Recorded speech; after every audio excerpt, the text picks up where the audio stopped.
Let's wait for few more minutes so that anyone joining can join.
I think we should get started. I hope I'm audible. If there is any issue, let me know. Uh, so, welcome everyone. I am Ayush Kumar Tyagi. I am PhD student at IIT Delhi. And in today's session, we will be looking into detection models and like segmentation, anything, and we'll continue our discussion on attention based architectures, and we will move into vision based like applications of these models, mainly for vision transformers and sim transformers, right?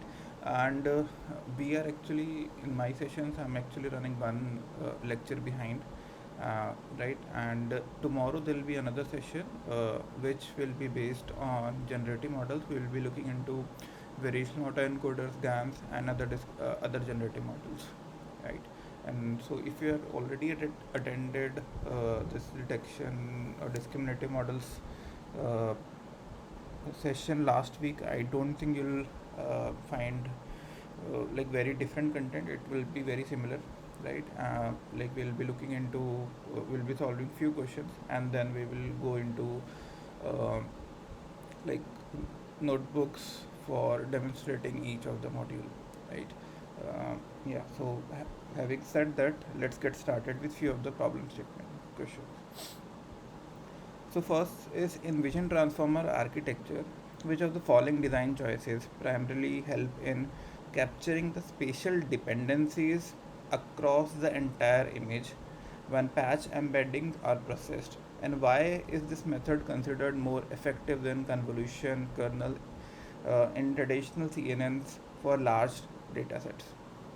So what the question is asking is, you have a vision transformer architecture, and so I'll just go to this slide and see what is happening in vision transformer. So whenever you have an image, right, and you want to feed it to attention architecture, you split the image into different patches, and each patch is called token, right? It is equivalent to what we have seen in like text based problems, right, where you have a sentence and each sentence can be considered as a token, right?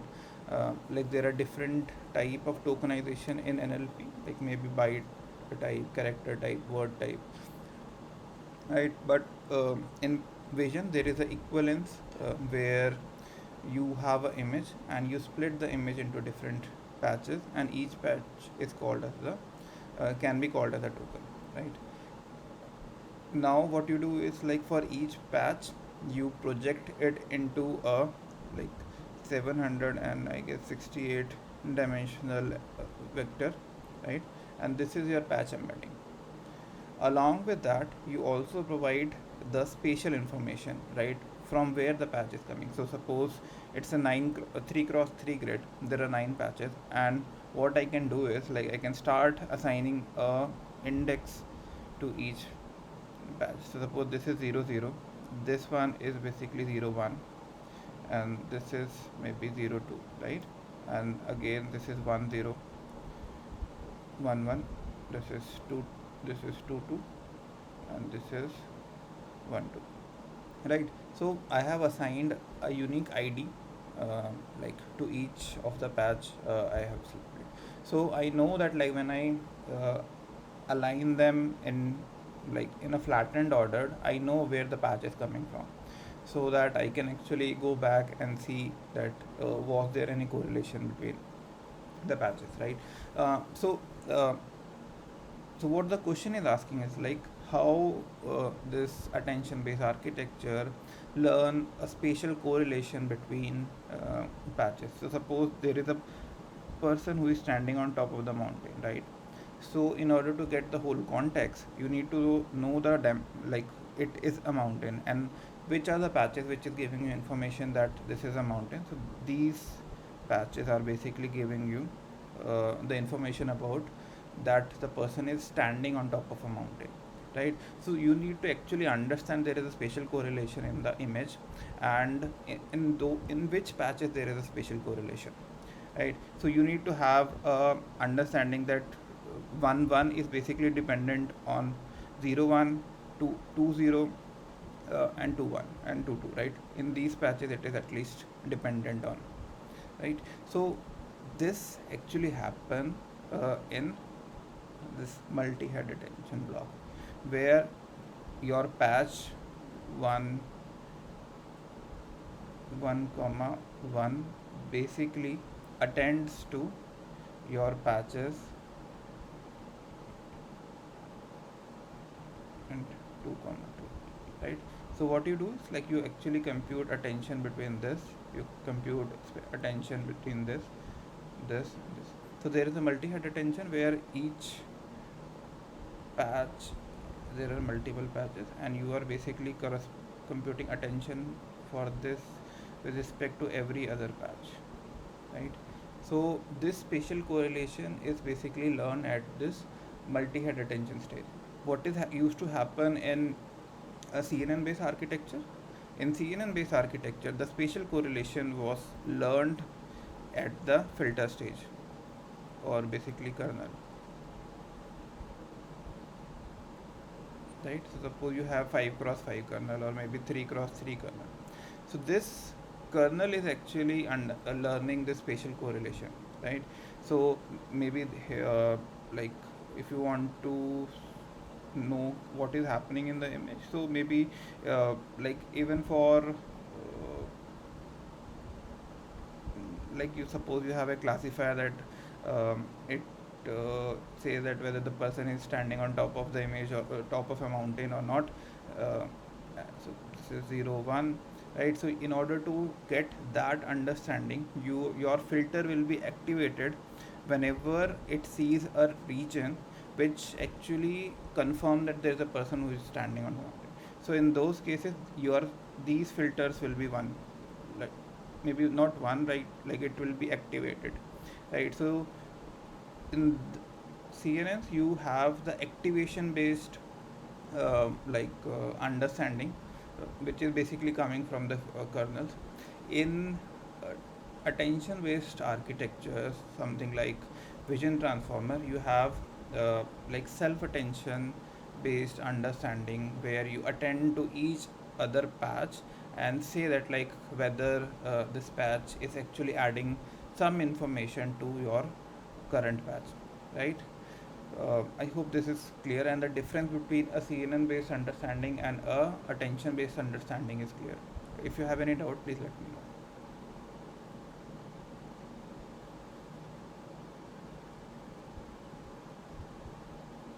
Okay.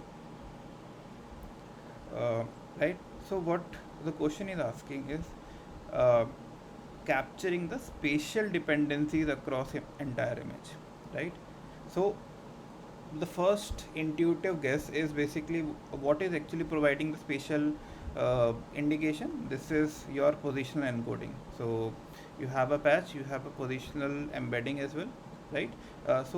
People start to think that like the spatial correlation between, or the spatial dependency is being provided by this position embedding, right? So position embedding does not only provide you the spatial localization, right, where the patch is coming from. It does not provide you any indication that which patch is basically dependent on other patch, right?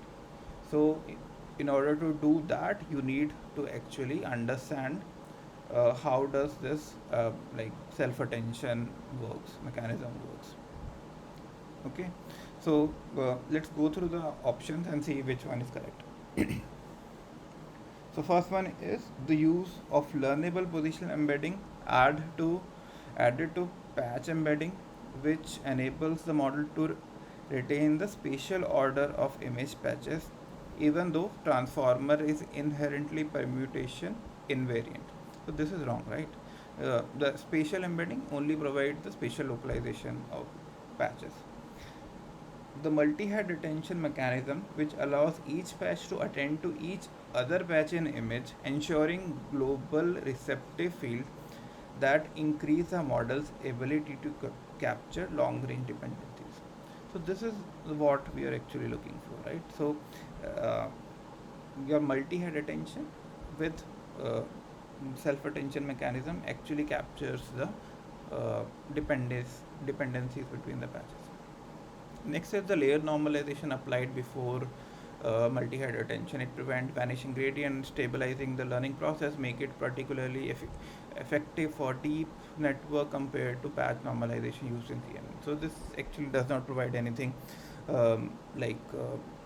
between patches, right? Like the projection of image patch into a lower dimensional latent space through the linear embedding, which significantly reduce the computational complexity and ensure enhanced performance on large data. So this also does not talk about any spatial dependencies. So the answer is actually B, right?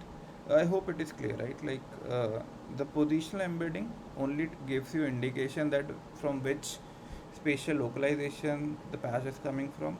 If you actually want to learn dependencies between patches, you actually need to go at a attention level, right? So this multi-head attention module actually helps in that case. So the next question is, in vision transformer, uh, image is 224 cross 224 is split into non-overlapping patches of 16 cross 16. Each patch is then flattened and linearly projected into 768 dimensional embedding space. What is the total number of learnable parameters in this case, right?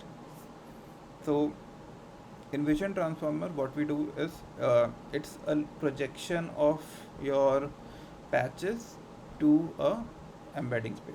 So what you do is, like, suppose you have a patch,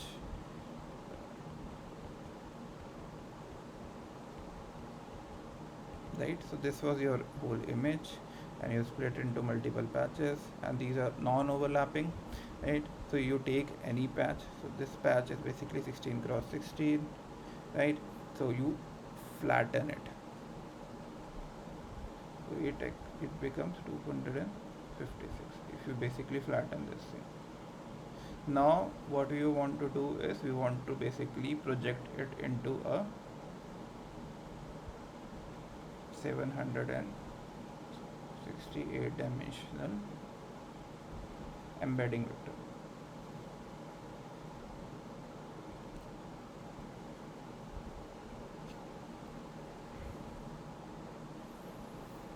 Right, so this is your patch embedding, right?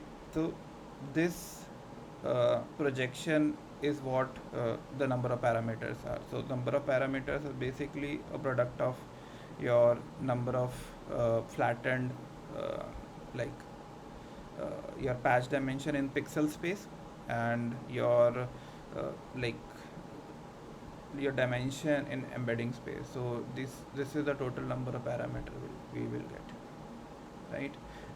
And if you actually if you actually change the size of this, how many patches you are going to change, so this actually changes, this generally remains same.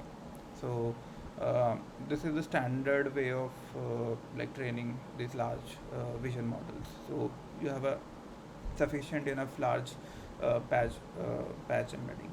So in this patch embedding you also add this positional embedding, and then you have the whole patch vector.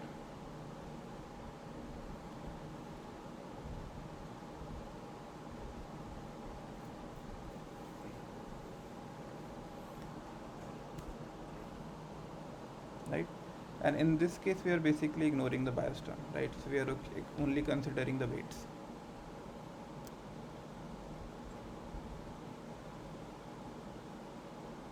Okay,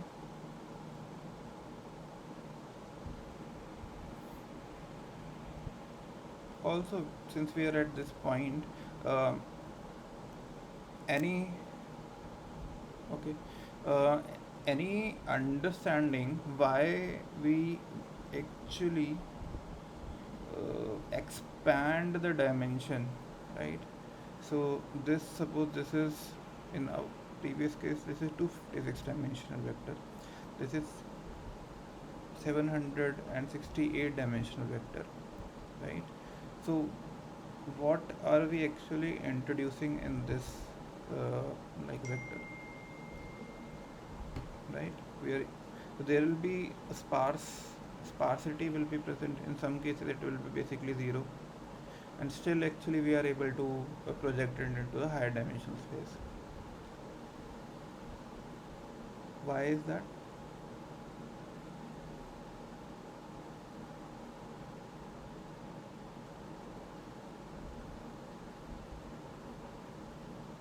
So basically our objective is not to lose any information at this stage, right? Since this transformer is end-to-end trainable, right? And these are embeddings are also trainable, right? So you don't want to lose any patch information at this stage because it's the first step, right? And if you are basically expanding it into higher dimensional space, you learn even basic uh, like basic features as well, right? Like you don't ignore anything, you keep all the features at this stage, right? If you actually either downscale is maybe 228 dimensional, or like keep the dimension almost similar, you are not giving it space to learn new things about your image patch, right? So you have sufficient space for it to learn more information about the patch, right? uh, Along with that whatever the relevant information was there in the patch is basically simply copied into this high dimensional embedding. So people do it, right? And there is another way of um, uh, doing it. So there are some papers which actually do a squeeze and excitation block. So what people generally do is, suppose you have an input which is coming, it is maybe 256 dimension. So what you do is like you squeeze it, right, increase the dimension, and then just map it to the same dimension. The squeeze, so this is the squeeze and this is excitation block. So what people generally do is they squeeze your embedding to get only the relevant information. Like, so in even if this 256 dimensional vector, like there will not be like all the information might not be very useful, right? So what people generally do is like they squeeze it, so they keep only the relevant information, then they excite it, so that like now you are actually increasing the dimensionality of your embedding, giving it space to learn new thing about whatever the input is coming, and then map it back to whatever the dimension it is inputting. So this actually becomes a block, right? So this block is basically giving you the same dimension vector, so you repeat it multiple times. So there is another way of like adding information to your embedding. So this is one of them actually, right? But the original problem is clear, right? So we need to create a patch embedding, right? So we divide the image into multiple patches, we flatten the patch, then you project it into a size of your patch embedding. A number of parameters is basically this matrix.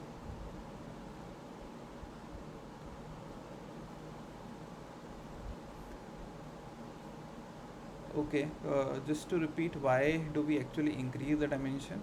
So we increase the dimension to in order to give it scope to learn new features, right? So if we keep the same dimensionality, right, as 256, it uh, it might learn new things, but it there's a possibility that it can actually forget whatever the original content of the embedding was, uh, right?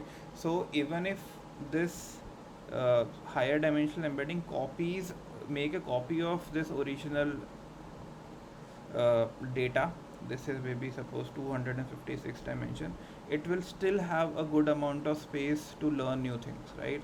So if you are basically projecting embedding into a higher dimensional space, you are giving it space to learn new features, and since this is end-to-end trainable, you are able to extract out much more relevant information about the embedding when you are projecting into a higher dimensional space. Is it clear? So whole thing is basically providing it ample space to learn new features. Yeah.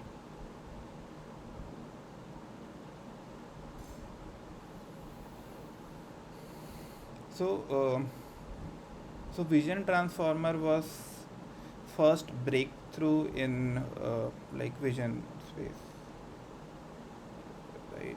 So this whole business of transformer is actually coming from NLP, and vision community has adapted it into its own task. So ViT was the first such paper to actually introduce this multi-head attention, or so only the self attention is all you need kind of a framework.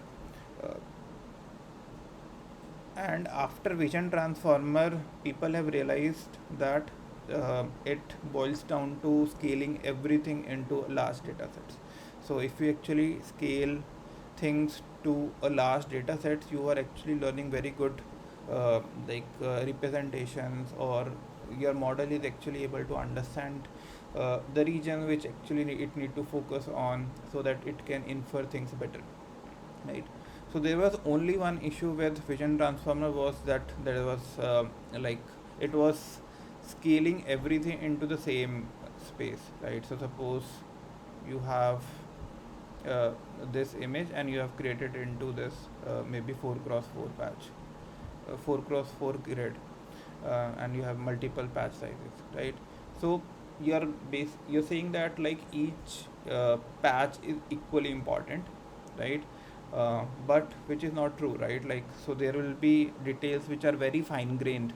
So suppose there is maybe microscopic data, just think about that. So if you're actually looking into a microscope and there are regions where there is a very high density of cells or microbes which are present, right? So, and these are primarily focused on these four patches, right? And rest of the patches is basically the background. So what we want is our model to actually look deeper into it, right? So people have thought of this hierarchical way of understanding. So what people generally do is, right, so you divide your image into different level of patches, right? First one is maybe, suppose it's a 4x4 patch, right? Then again, uh, you divide it into much finer patches, make it 8x8, and then again more finer patches, right? So make it 16x16. So in this, going from 4x4 to 16x16, you are actually going from a global to a local kind of a scenario. So in 16x16 patch, you are actually focusing on very fine grained minute details, right? And how these minute details are being interlinked by like attending attention. So you are basically learning attention for each of the hierarchy, right? And overall you are basically understanding that uh, in even in images there are different level of detail. You cannot just understand the whole image with same level of patching, so you need to sometimes focus more on certain patches. And what people do is like you zoom in into one region and start to understand what is happening in that region, right? So swim transformer is one such like case where they introduce this level of hierarchy, right? So there, and additionally there was one more concept which was introduced, was this not having a fixed window size, right? So they actually come up with something called as the alternating thing, where you have this shifted window attention, where you try to focus on different regions. Not every region is basically equal windows. Different windows have different kind of a dimension, right? So let's go into what the question is asking, right? And swim transformer is basically the resonate of new world, right now. So why do I say that? So whenever you are actually training something called maybe classification kind of architecture, we used to say that like let's keep resonate as a backbone and build on top of resonate. So the today's equivalence for resonate is basically either swim or maybe ViT. ViT is basically when you have small data, right? If you have sufficiently large data, just go with swim transformer and you can actually build a segmenter, classifier, detector on top of this swim transformer. So because it is actually trained on very large data and it has a very good understanding of global as well as the local feature. So people are actually like kind of started to exploit this pre-trained knowledge into most of the applications. So even if you actually look into the latest detection based models, so something called the detection transformer, they actually have a version where you start to extract out features from like swim transformer. In one of our paper recently, we instead of going from the resnet or like ViT based feature extractor, you started using swim transformer based feature extractor, and you can see that like there is a good sufficient jump in performance if you're actually going for this kind of architecture. And because these are trained on huge data sets, so you have a better understanding of what feature to extract, what region to focus on, and many more, right? So I mean, just keep this in mind. In swim transform architecture, the introduction of shifted window attention is a key importance over traditional vision transformer. Which of the following primary advantage of shifted window attention mechanism, right? So let me just show you the paper of agent transformer, system transformer.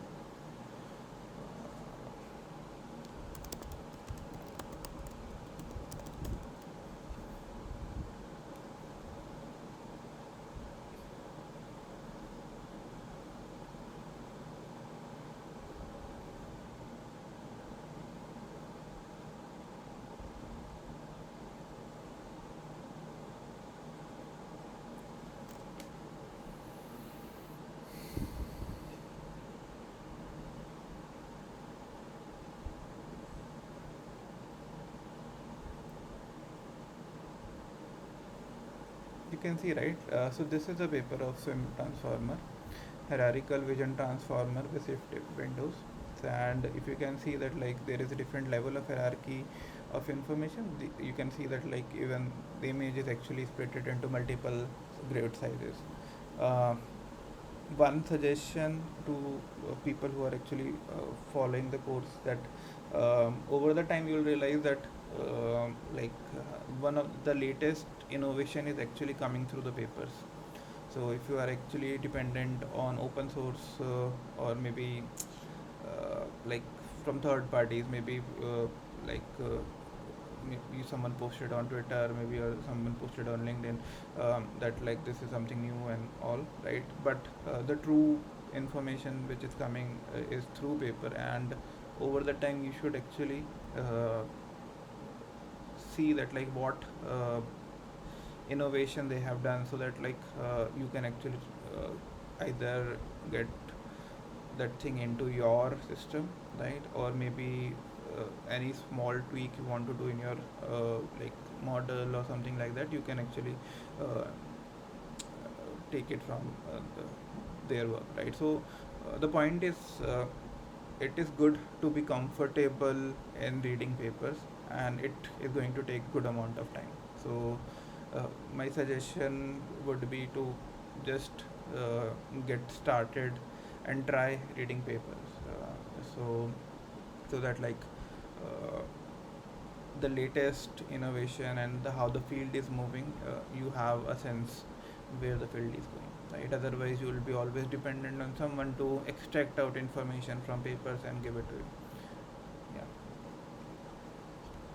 So this is the shifted window, right? Like earlier there used to be fixed window sizes, but now you have different window sizes, right?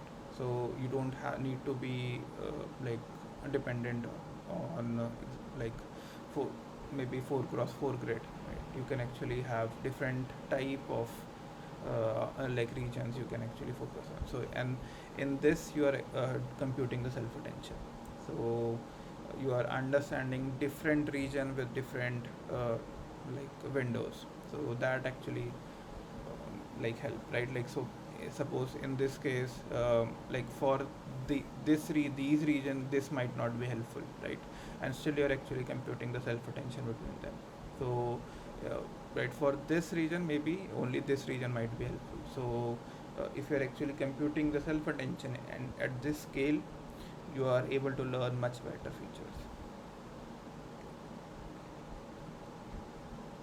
Yeah. You can see the paper, right?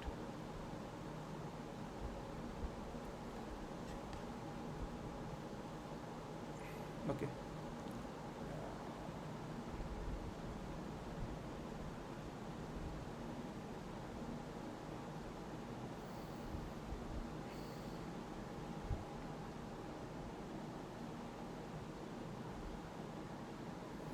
Yeah. So coming back to question, what is the primary advantage of shifted?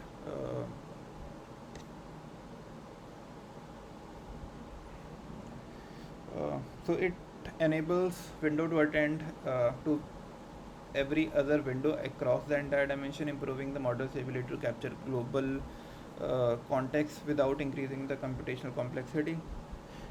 It allows cross-window information exchange by alternating between regular and shifted windows across the layers, improving both local and feature indicator without significantly increasing the computation. This is basically correct. It increasing the window size dynamically in each layer enable the model to have a larger receptive field without using multi-head attention. This significantly reduces the computational cost. It eliminates the need of any positional embedding in the models. That is also incorrect. So answer is actually B. So yeah.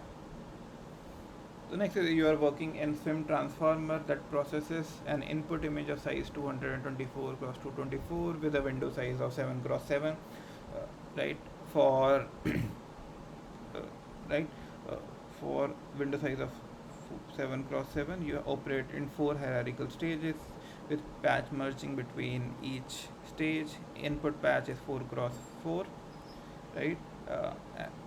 And patch size is doubled uh, after both, like in both width and height, right? So patch size is doubled, like means that like your overall dimension actually your reduces.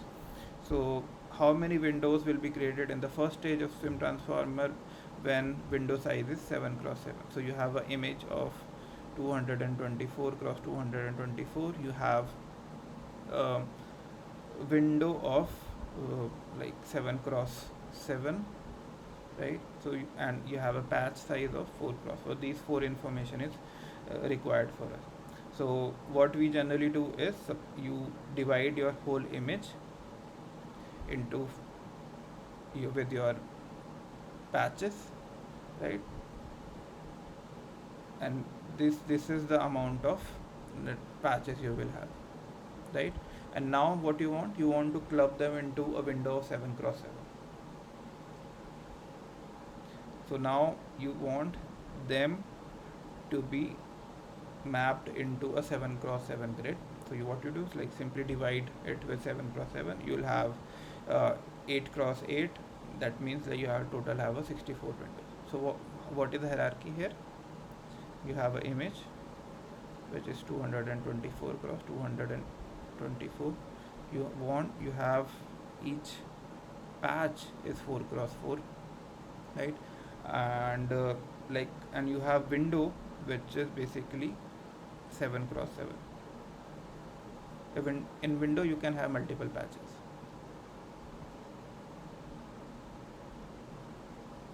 right? So what we want to understand how many windows will be there, right? So what we have done is like we have moved. First thing is like we have identified how many patches will be there. You'll have 56 cross 56 patches, right? Because in each dimension you will have 56 patches, right? Now how do we actually club them into 7 cross 7 window? You will simply divide by 7 cross 7 and you'll have like 64 windows. Next is after stage 2. So this was stage 1, and so what is happen after each stage? Your input patch size after each stage, the patch size is basically doubled in both width and height, right? So after 2 stages of patch merging, what will be the number of windows in third stage? Right, let's look into it. So since your patch size is basically increasing, so your number of number of patches will reduce, right? Like now you are actually splitting the whole 224 cross 224, right, by double the size of your patches. So maybe like 8 cross 8. So you will have, so earlier we had 56 cross 56 patches. Now since we are basically doubling the size of patch, you have 28 cross 28 patches. After this stage, what has happened? You'll again double the size of your patches. Now you'll have less number of patches. So you'll have 14 cross 14 patches. So this was your original window, like image. After first stage, you want 4 cross 4 patch size. Next, you actually increase, you double the patch size. So now your each patch will be 8 cross 8. After this stage, you again double the patch size each patch will be 16 cross 16.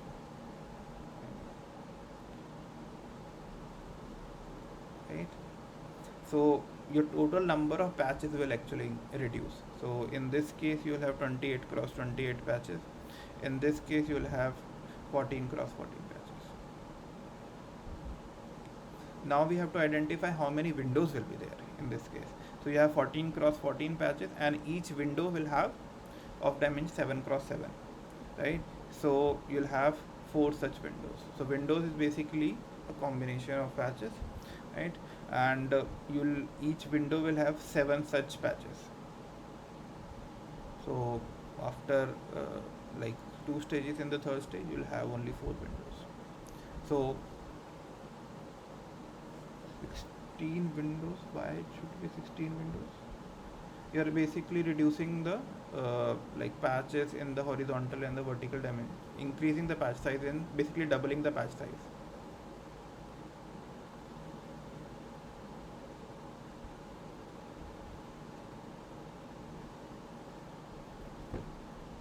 Will it be?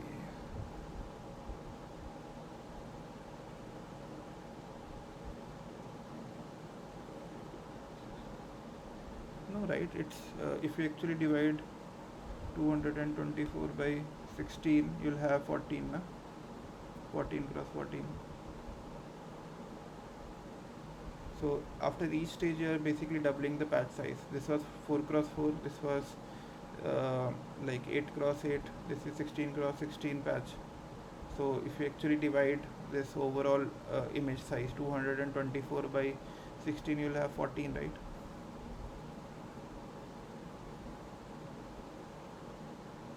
Can you check? Just quickly check and then confirm.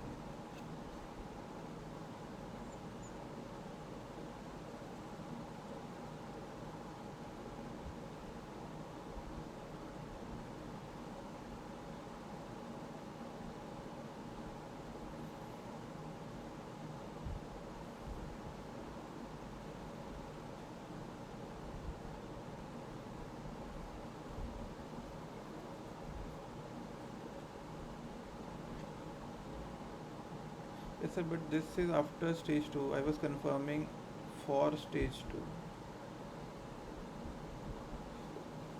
For stage 2 also should be like this way. For stage 2 also, right? Like it is 28. So this is stage 1. So after stage 2, it is fine, right? I don't understand. Like what is so the second stage will be 16 windows, not 6. Okay, windows you are actually asking. Yeah, yeah. Uh, so for second stage you might have, yes, you have 16 windows, right? So 4 into 4, you have 16 windows. That is true. Yes. First, yeah, yeah. Makes sense.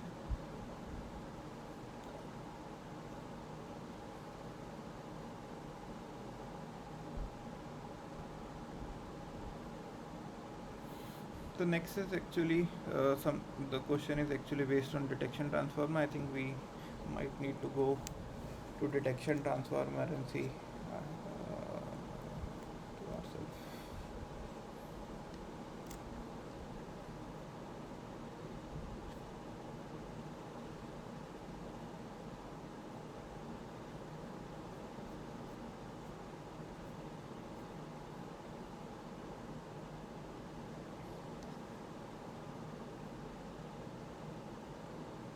Yeah. You can see the paper, right? End-to-end object detection with transformer.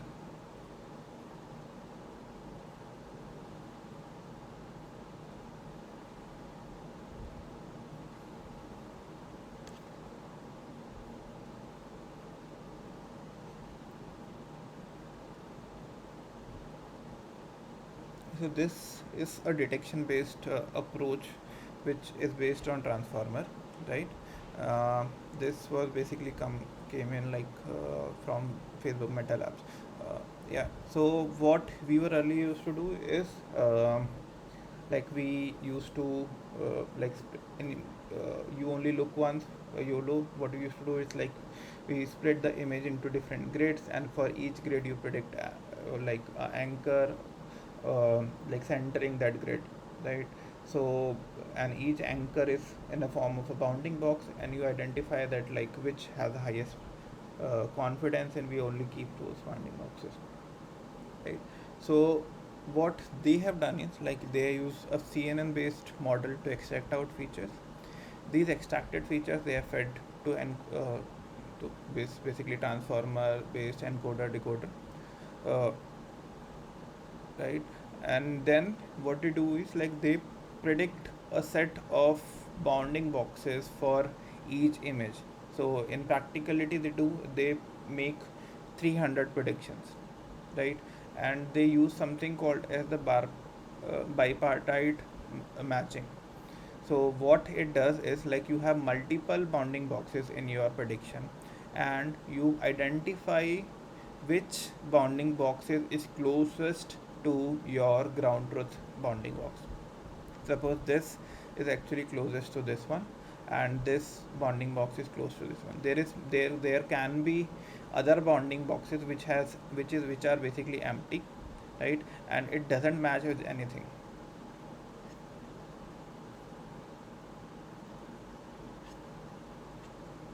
right? And so there is no match for this over predicted bounding box. So the model, when you take this into account in the next iteration, it penalizes this additionally predicted bounding box and reduce the confidence of that additionally predicted bounding box to a lower value, right? And increase the confidence of a bounding box which are being predicted in this region, right? So so for their whole thing is like we are going to predict lot of bounding boxes initially, right? So that like we do not miss any object. So like my precision is actually going to be very high, right? Now the objective is how do I actually reduce improve my recall. So what they do is like they do a matching, right? This is bipartite matching, and which is basically a Hungarian matching algorithm they use so to do a one-to-one mapping. So for this bounding box, they'll find out the best suitable bounding box. And how do they do it? So there are multiple losses for that, right? So one is basically you actually compute the intersection of this bounding box with respect to the ground truth bounding box, and say that like uh, which prediction actually has the best match, right? So you assign a loss term to that, right? So one part of the loss is basically your IOU. Second is basically your corners of your ground truth and your prediction. So all the 4 points should be close to this, right? So this you actually become one of your another losses. So based on different losses, they identify that like this is the best fit for your prediction and map it, right? So now like suppose there are five, or maybe suppose there are two ground truth predictions, ground truth objects, and you predict uh, three bounding boxes, right? At the end of it, you'll have uh, at least two such bounding boxes where um which are basically similar to your ground truth, right? And the similarity is basically given in term of a loss function, right? Suppose like this bounding boxes was slightly shifted toward left, right? Since there are only three bounding boxes and it is still the best suitable fit for your ground truth, you're going to assign it to the ground truth bounding box. But now you'll additionally provide that there is it was shifted, and this shiftedness is basically given in the form of a loss function loss, right? So there will be some cost. You are going to tell model that although I mapped it to the ground truth bounding box, there is some cost which you want to minimize, and next time when you predict into like start shifting it toward right, like maybe 5 pixel 10 pixels, and see that like if your cost is actually reducing. Yeah, so this is how like the latest models are basically working. And um, this CNN based architecture is now being replaced by swim transformer based architecture, right? You extract out feature from a huge model, now you have good representation for the image, and now the whole objective of your transformer encoder decoder is to identify where the objects are present, and they already have an indication that where the attention maps are, right? So the objects should be present around that. Now the whole objective will become that, like, can we actually uh, create a good boundary around the object, so makes the task actually easier for your encoder decoder.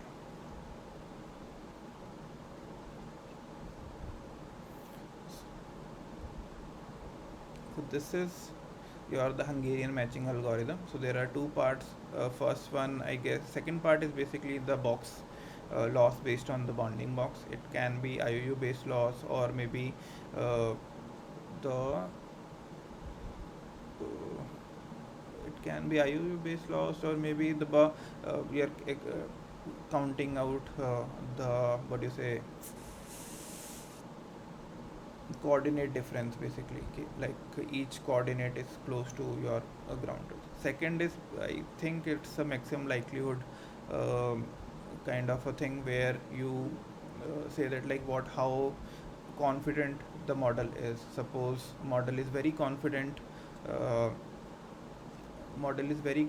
about this green bounding box it has predicted, but there is no mapping, right? So that means that it's a false prediction, and it need to reduce its confidence. So, and this bounding box might have, suppose, like 0.4 confidence, right? And but it is being matched to your ground truth. Now we want to tell the model that, like, you have done the right thing. Now we want to increase your confidence.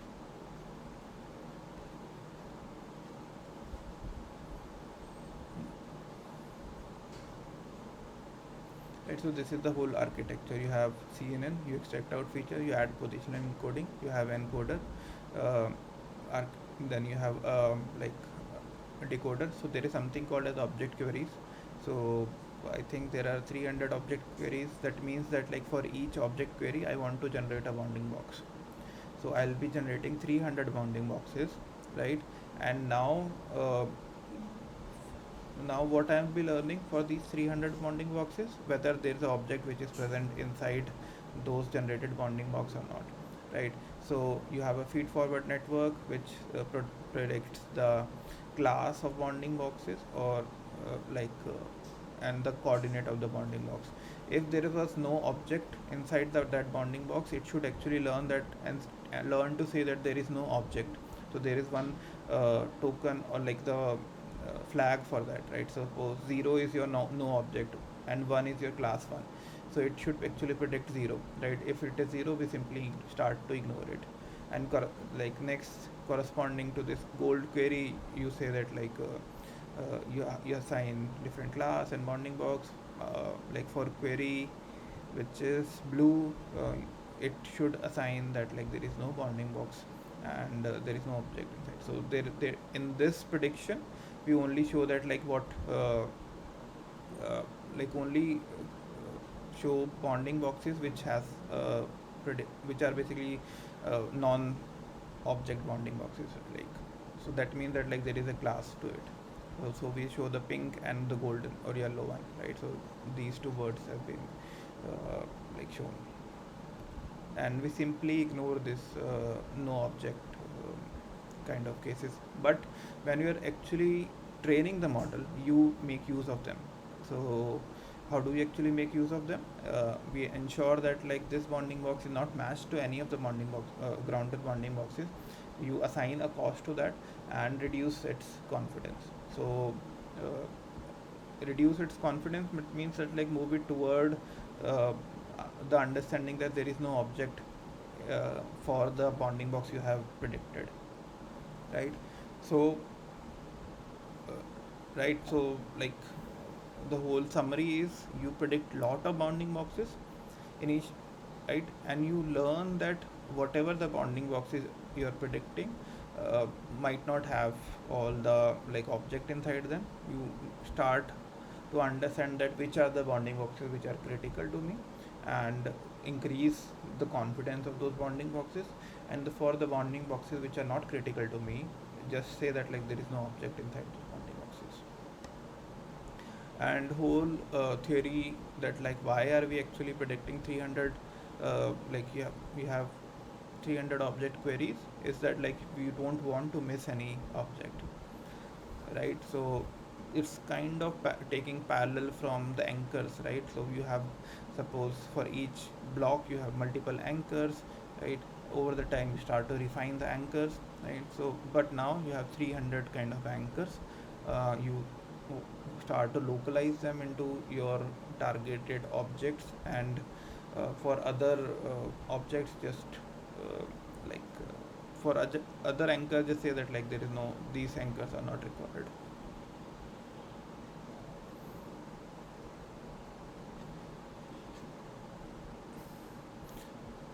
Yeah, for so the good thing about like the attention is like you get to see where your model is actually focusing.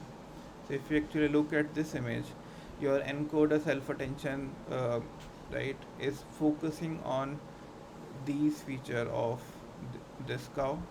This is the another, I guess these are cows, but yeah, this object you can actually see which are the pixels it is focusing on. For this it is focusing on these pixels. For this corner one it is focusing on this pixel. So it's highly like interpretable, right? So you know that in which region your model is actually looking into to predict a bounding box. So like there is no black box thing about it. It's completely transparent.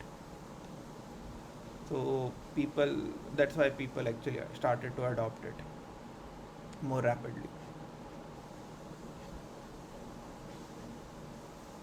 Yeah, so these are the results, and yeah, people have started to extend it into the segmentation task as well. Yeah. Okay. Coming back to,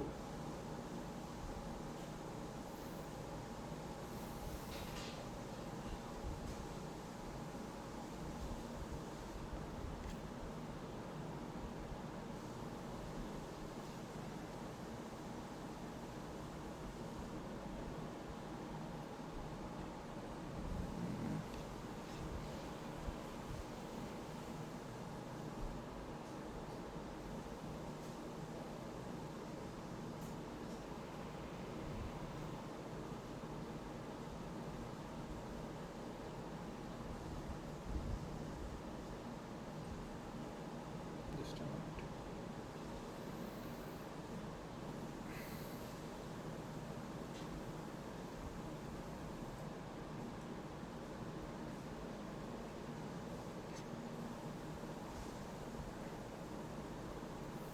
So the question here is: detection transformer introduce a novel approach to object detection by leveraging transformer for direct set prediction without relying on traditional methods like anchor boxes or non-maximum suppression, are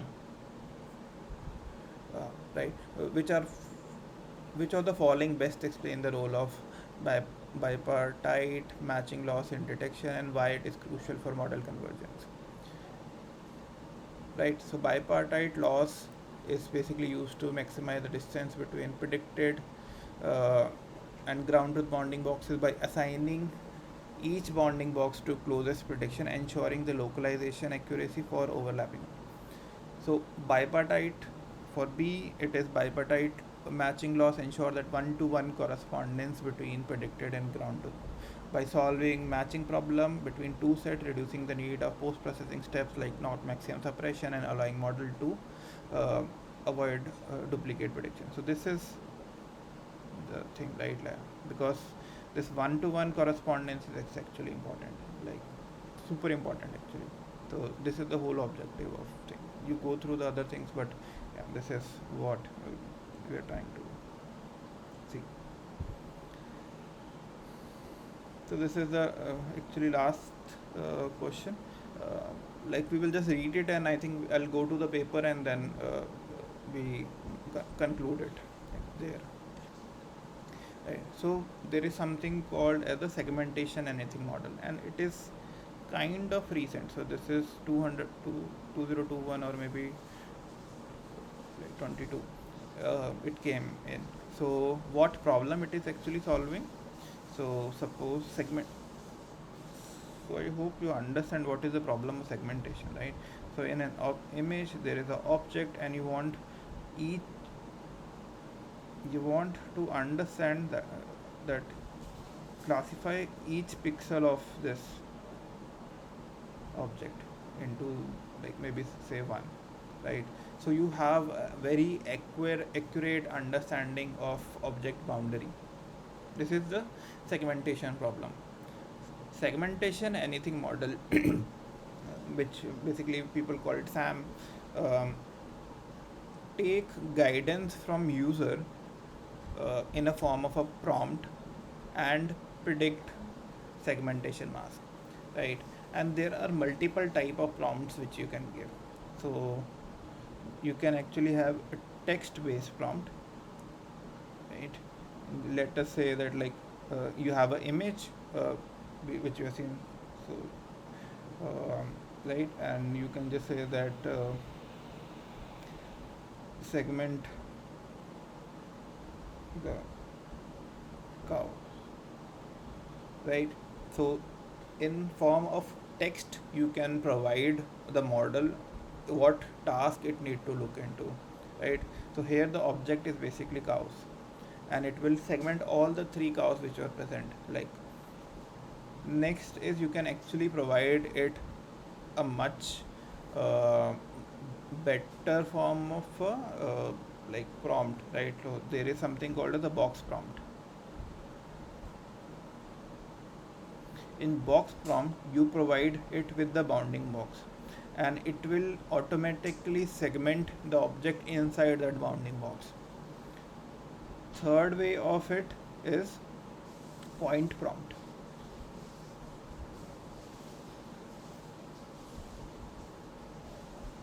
where you say that like this point is on the object. Suppose you have maybe a mountain right here, and I just draw a point on the mountain, and it will basically segment the boundary of the mountain, that this is your mountain. So this is called as the point prompt, right? So uh, so for this which architectural logic allows it to uh, generalize across different prompts. So you have point prompt, box prompt, you have mask prompt also. So mask prompt is basically you give it in the form of a mask, and it will actually generate uh, your objects.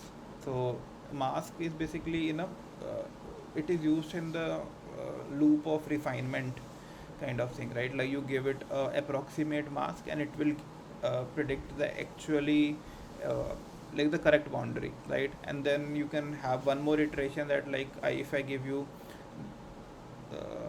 this mask, suppose you have an image, there is some tumor which is present, right?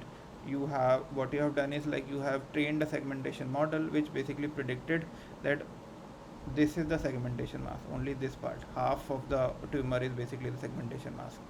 So if you provide this only this part to SAM, it will automatically see that like this is not the correct prediction. It will come segment out this complete tumor, and then you can actually have a one more go on of this iteration,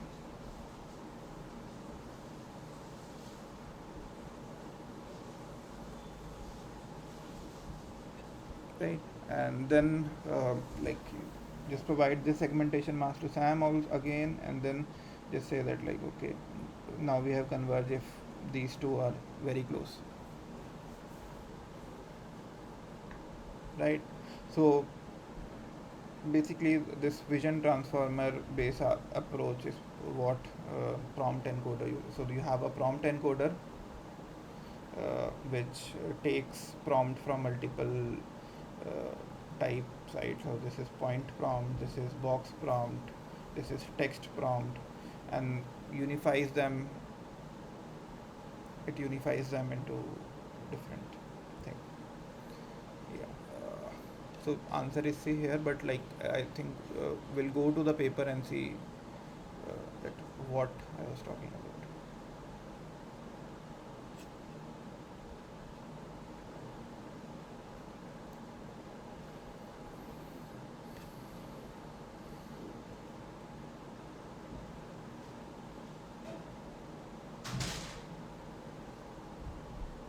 Right. So this is the paper of segmentation and thing model. So it came in 2023. So you have a model which can take multiple type of prompts. You have point prompts, bounding box prompt, segmentation mask. You have a text prompt as well, cat with black ears, right? And you provide an image to it, and model predicts the cat which has black ears. Uh, there are different components to it. Let me just go to that. Yeah, so there are different component to it. You have image encoder, which basically takes out features from the image. Next you have a prompt encoder, which basically tries to map what prompt you are giving and to the region where the prompt should be mapped to, right? Suppose I'm giving a point prompt onto the scissor, right? I'm just clicking it here, then it will map that the correspondence of this point is to this pixel, right? And it tries to learn the structure of the object, and this is the mask decoder which predict the segmentation mask, right? And this is actually happening at zero shot. So what is zero shot means that like you have not you can actually provide it with images which the model is not even trained on, and it will still do good in those images.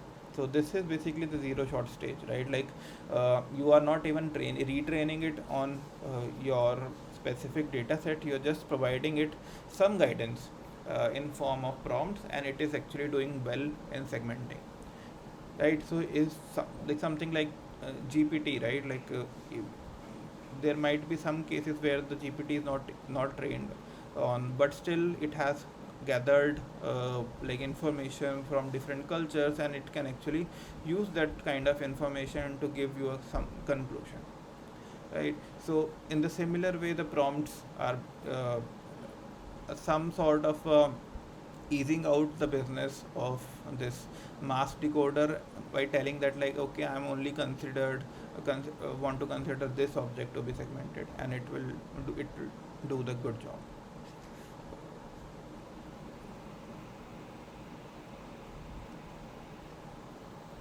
Let me just show you some results.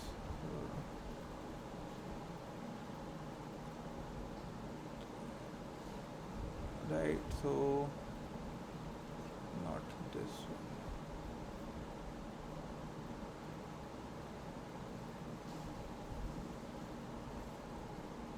Right, so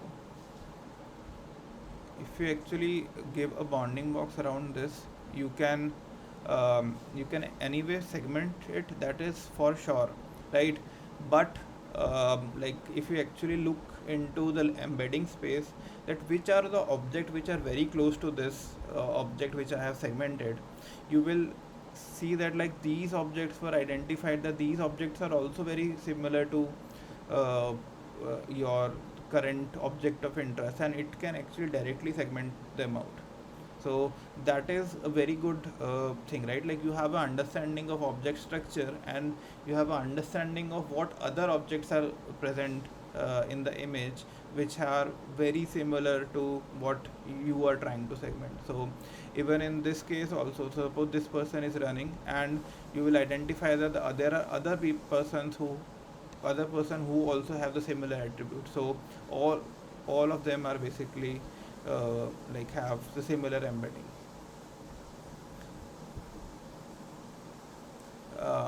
Similarly, if you can see that like this was some other the previous state of the art, right? So in zero shot case. So you have the elephant you want to segment.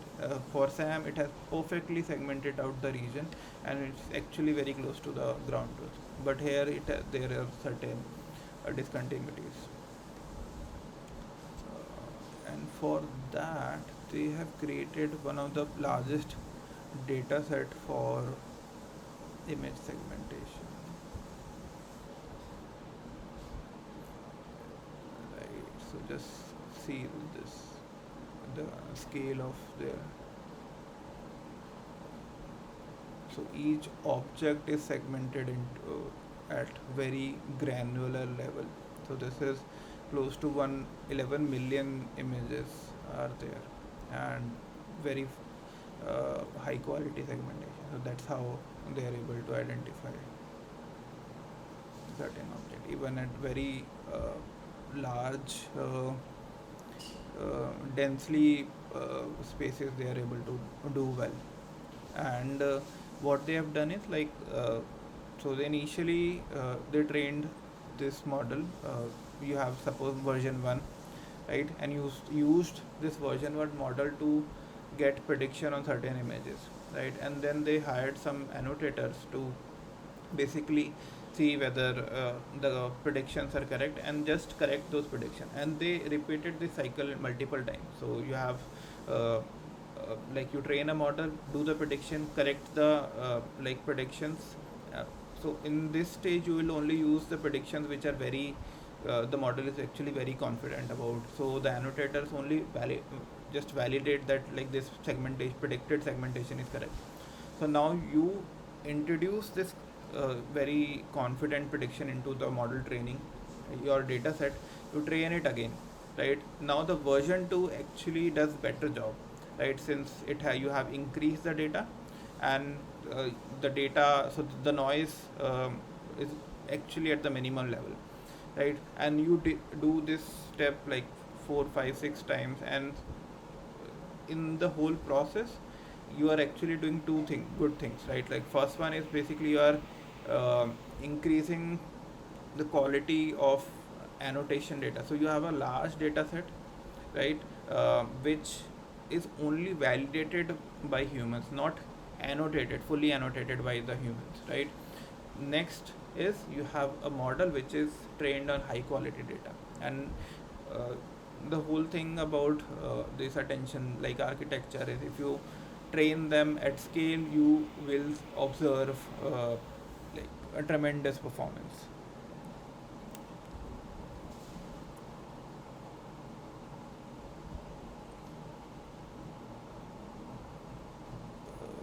See, right, like it is written, these masks are fully annotated by Sam, and as we verify human rating, numerous experiments are there. So they are annotated by the SAM itself and verified by the humans.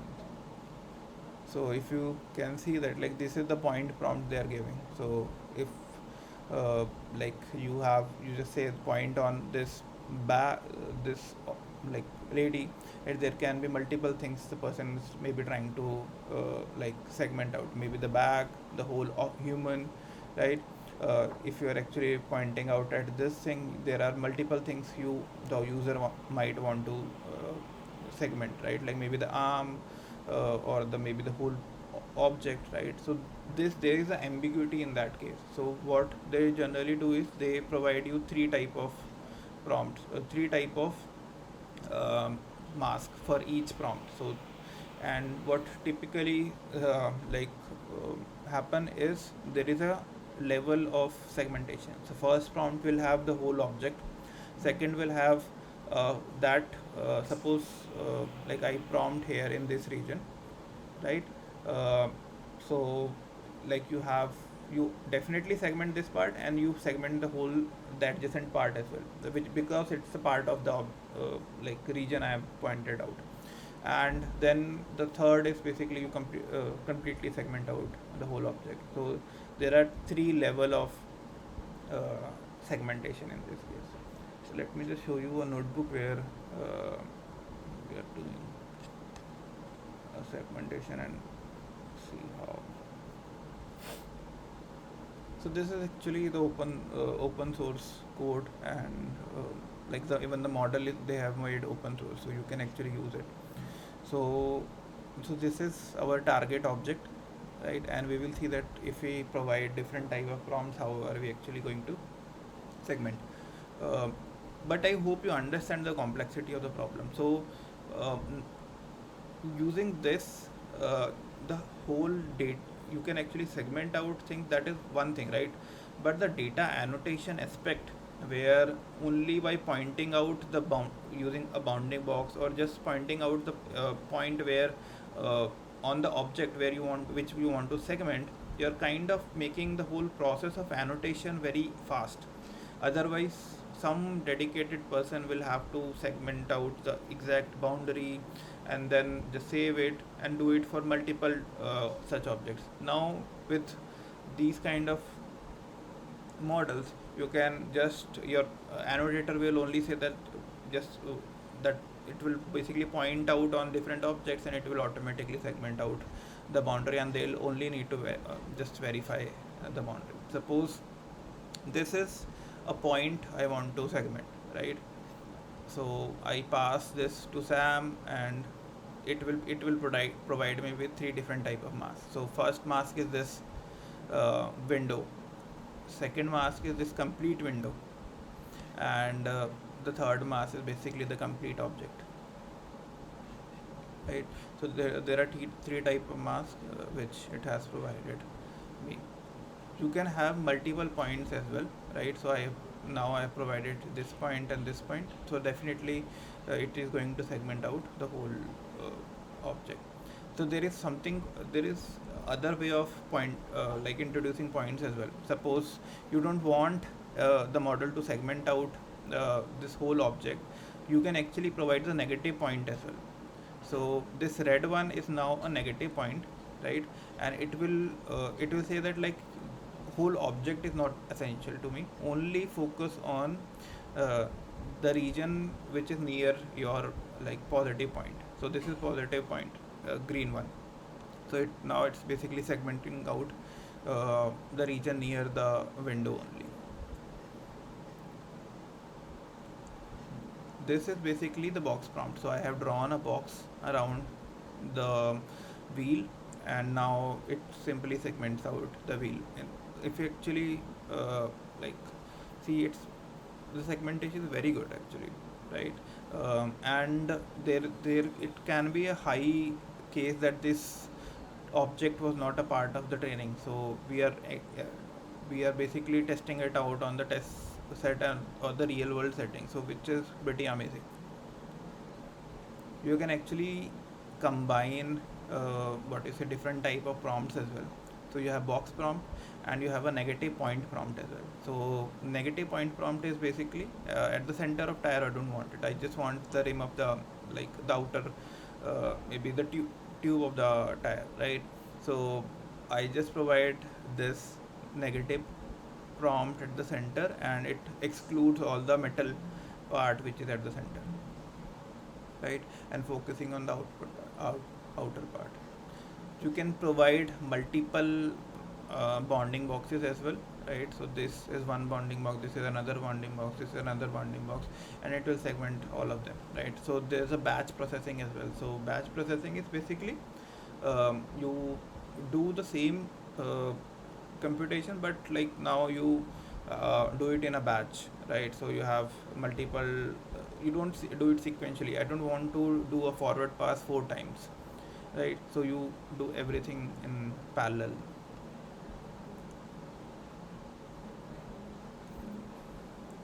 So this is also the similar example.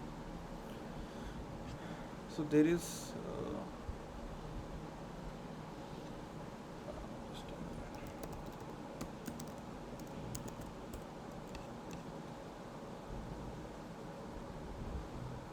so there is a good advantage of this in the medical community. So if you can see this video and observe, right? So there are different type of different regions the person is basically trying to segment, and what it is basically doing is just drawing out bounding box around it, and it is automatically segmenting out the lungs from the X-ray. These this is basically surgical data where the objective is basically to do the surgery in an automatic manner. So for that it is very essential to have a exact localization of where the surgical instruments are. So in order to do that, it is basically just drawing the bounding boxes around the object, and it is simply segmenting the thing. So now what they'll do is like they'll train a model which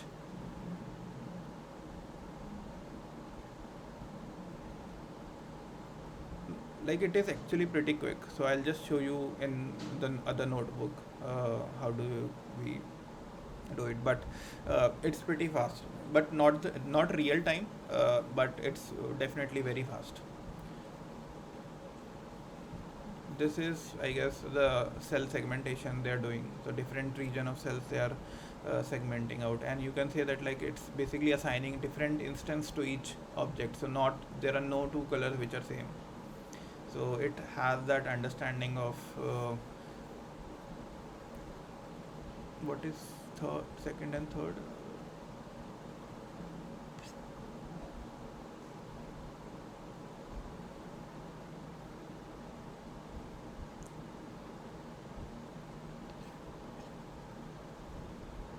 This second one, image second, this one, this is chest X-ray. This I think is maybe the brain or something, I don't know. MRI, this definitely MRI kind of a thing. This is a 3D imaging based, I think they are segmenting out the liver and all those glands inside the body. This is, I don't know actually which modality. I know the modality, but I don't know the which part it is kind of segmenting out. So I have not worked in this space. But it's an MRI image, I guess, and maybe brain or something. I don't know. But yeah, objective is basically to see that like it's a kind of speeding up the whole process of annotation. Even for new domains also it is able to do pretty well, and all you need to do is draw a bounding box around it, and it will automatically segment out things for you. So, so this is some a version of medical SAM. So it's called MedSAM, and if you have provided bounding box, it will automatically uh, segment out the thing for you.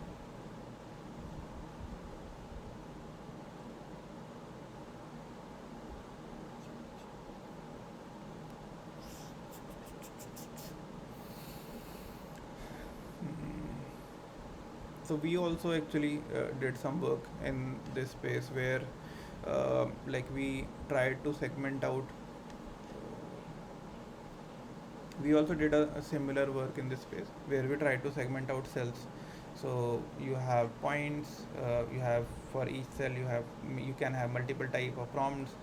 So what we did was like uh, given a bounding box, can we have a cell segmentation? So this is what we try to do, and like how do we actually optimize the whole thing to make it better, right? So without any additional need for training. So you can actually see the results are actually pretty awesome, right? Like you are almost able to segment out each cell, and that too very good in very good details.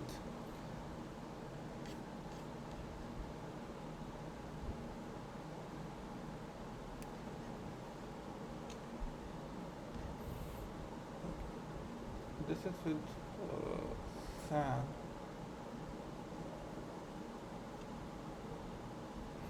So now coming back to the detection part, so there is something called as detection transformer, and it's also like open source, right?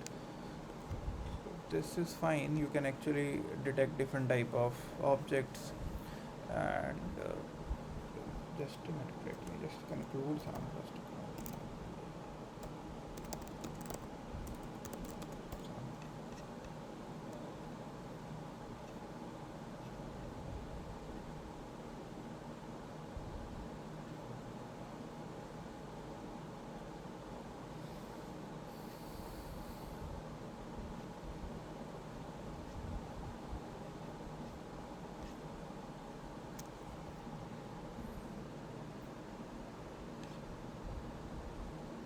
See, there is something called as a grounded SAM as well.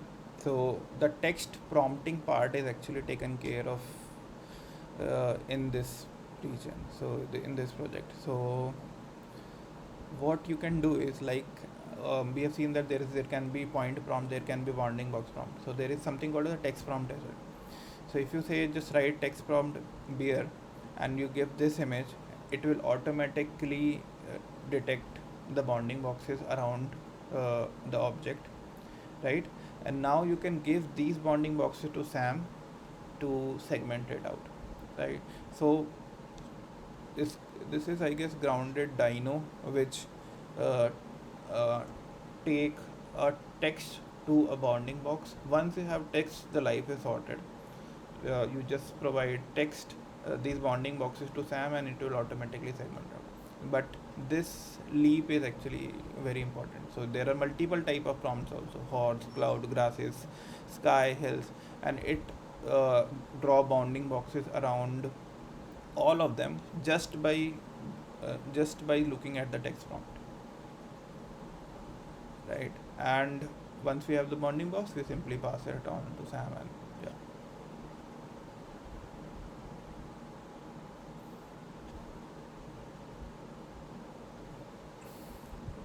Yeah, so coming back to the detection problem, so this is detection transformer, and it is also open source. You can do prediction, but let me just show you the cool thing.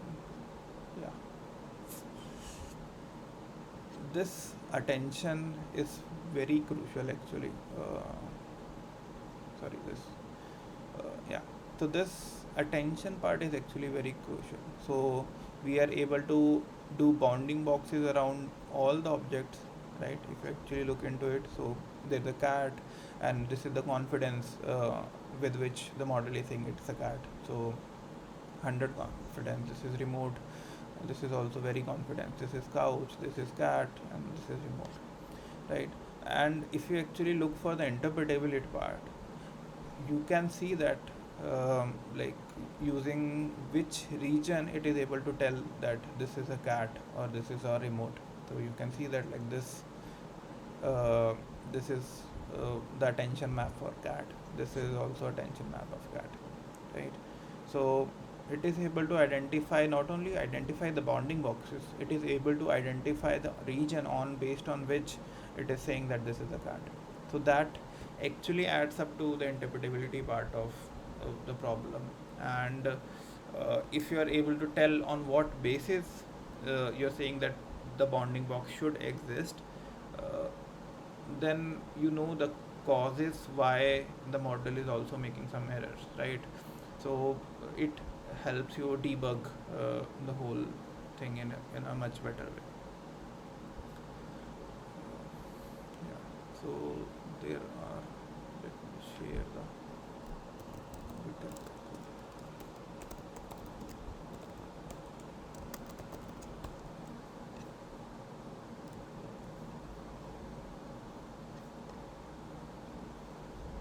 This is a like GitHub repo for this, and if you go here, you can have different notebooks. You can basically run them and see it yourself at how it is doing.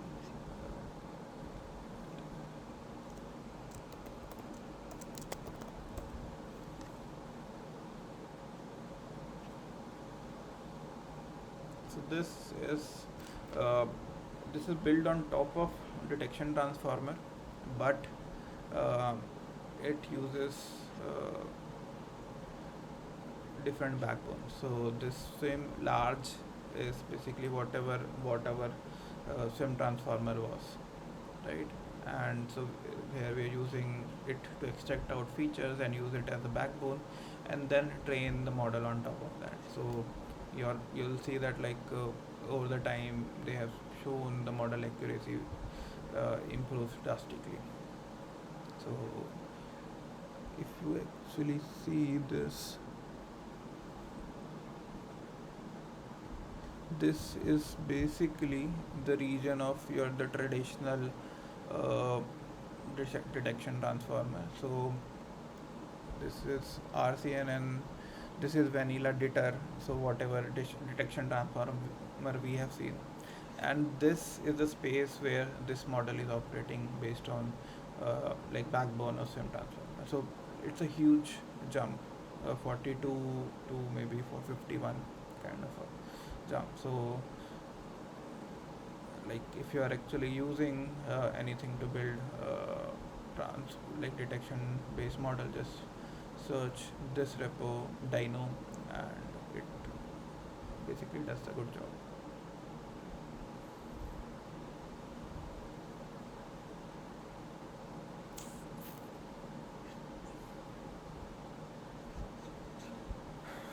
There are pre-trained data as well, so that you can actually use them. Yeah. So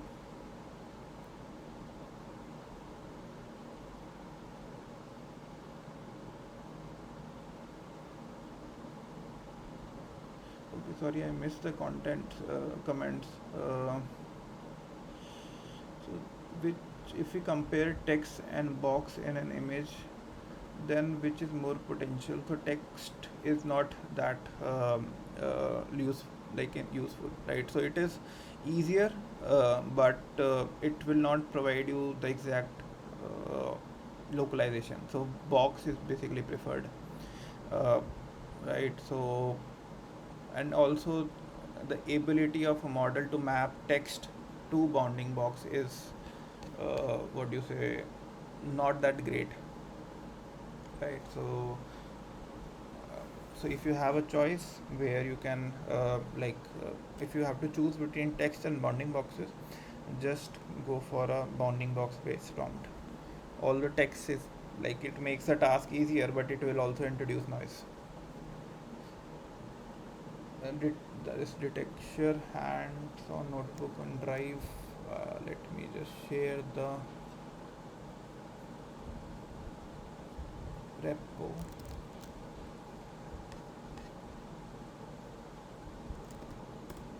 So this is the repo, and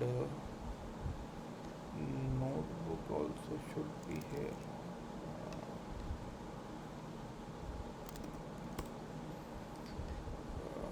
So there is another question: is segmentation context, what is meant by mask mask prompt or mask? So mask is basically, suppose you have a image. So in classical classification scenario, for an image you assign a class to it, label to it, right? That is operating at a global level. So there is a dog in the image, and you say that like there can be a dog in the image, right? But you don't know where the dog is. So in term of mask, I mean that I want to classify each pixel of uh, the object, and it assign it to the same class, right? So I'll have the exact boundary of object, and each object inside that boundary will have the same class to it. So suppose the dog is class 1, so all the pixel of dogs will be assigned a label 1, right? And the rest of the thing in the image will be the background. So this is a mask basically. So for a segmentation task, you want to predict a segmentation mask. I hope it is clear.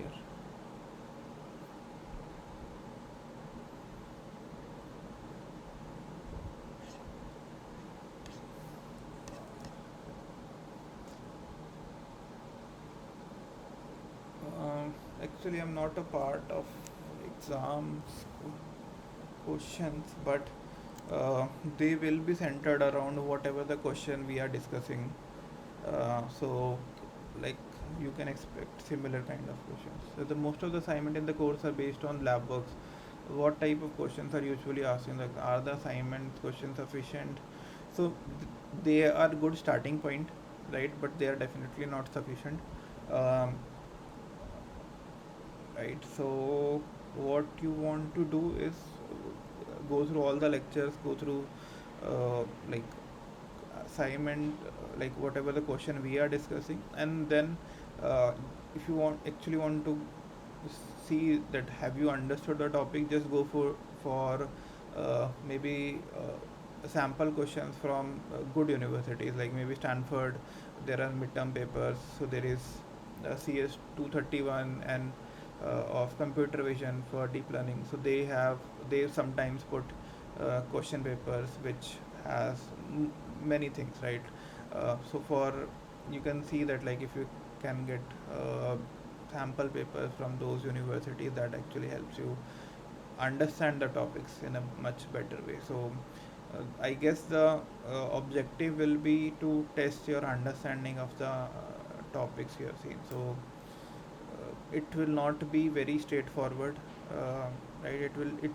It will be slightly uh, like based on your conceptual understanding of the problem. So like something like attention, in attention you say that like suppose I change the objective of attention, so it's not the dot product attention, it is something maybe based on the cosine similarity, then how do you actually see the things changing in the architecture? So those kind of questions I think they might ask. But having said that, like I'm not a part of like setting the questions, right? So I'm not negative marks and other marking schemes. Sorry, I don't know about it. So yeah,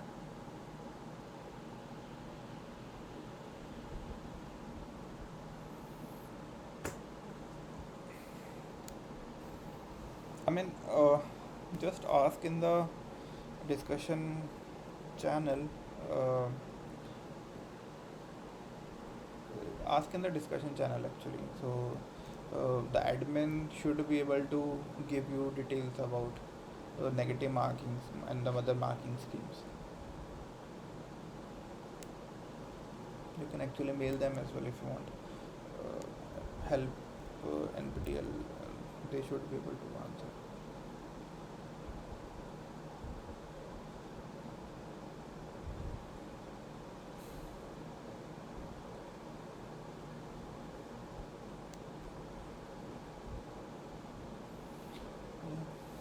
Just see that what is the passing criteria as well, how many marks are required, um, like is there any like you have to submit all the assignment, what is the weightage of total assignments, right?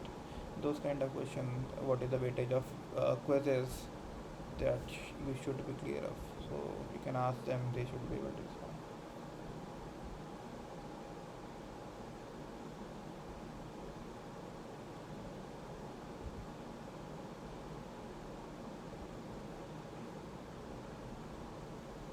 Anything else apart from exam related queries?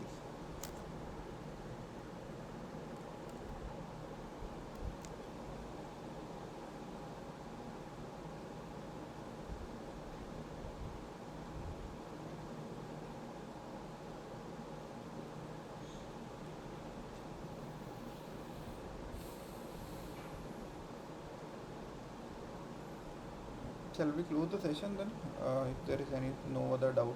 So tomorrow I think I'll be discussing where do you find these G meets.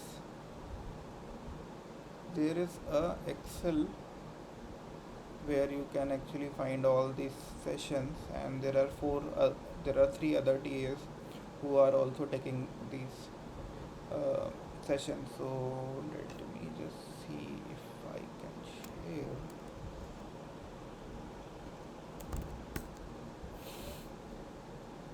But it is there in the home page itself, so it should not be the issue.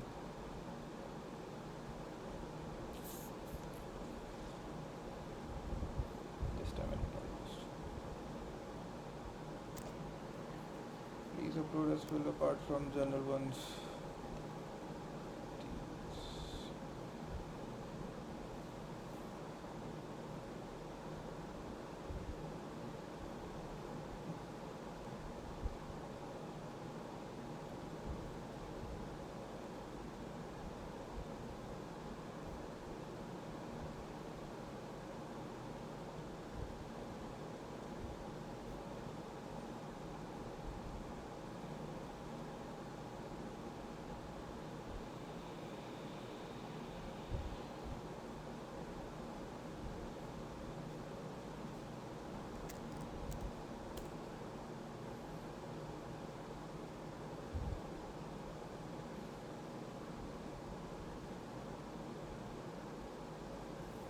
papers, I guess, downloading and uploading them might be an issue.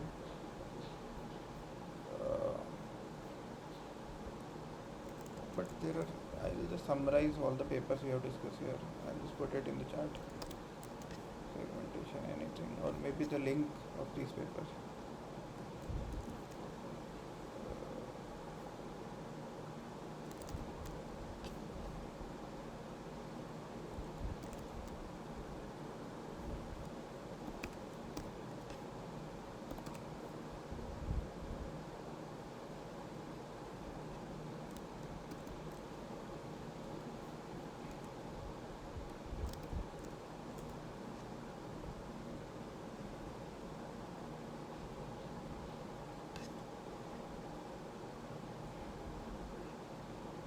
So these are the paper actually which we have discussed: detection transformer, swim transformer, and segmentation method. And there is one more paper which is vision transformer.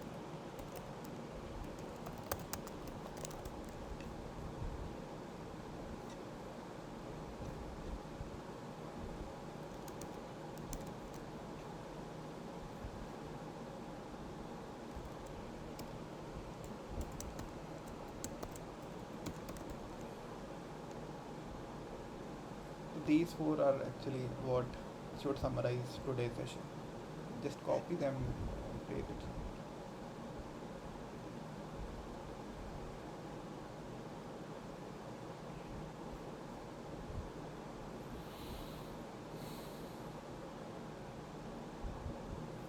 Yes, you might need to log in into the NPTEL course, and then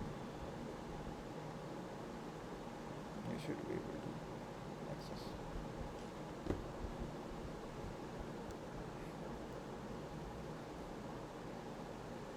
Okay, then we will close it here. Any question, last questions you want to ask?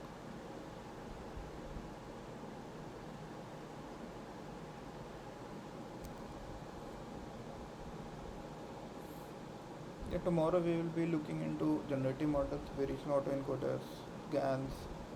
Uh, I'll try if we can actually see which are the latest ones, maybe stable diffusion kind of problems, architectures as well. Yeah. So tomorrow we'll have another session. So I'll be taking 3 to 5. There are other sessions as well. 6 to 8, 7 to. I'll be taking 3 to 5.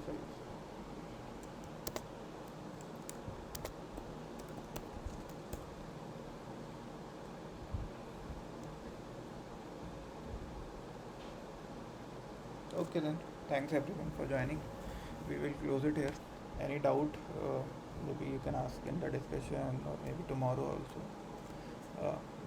Like I think the content actually is sufficient for maybe 1.5 hour, so we have definitely have some spare time, like to discuss even from the previous sessions. If you have any questions, like you can bring it in, like maybe post in the discussion channel, so that actually I am also prepared, right? So we can discuss them in the session, or anything apart from these session, maybe any problem which you are like working on and you have any suggestion, just like it can be a good discussion for others also to hear. So yeah, let me know. Thanks. Bye bye.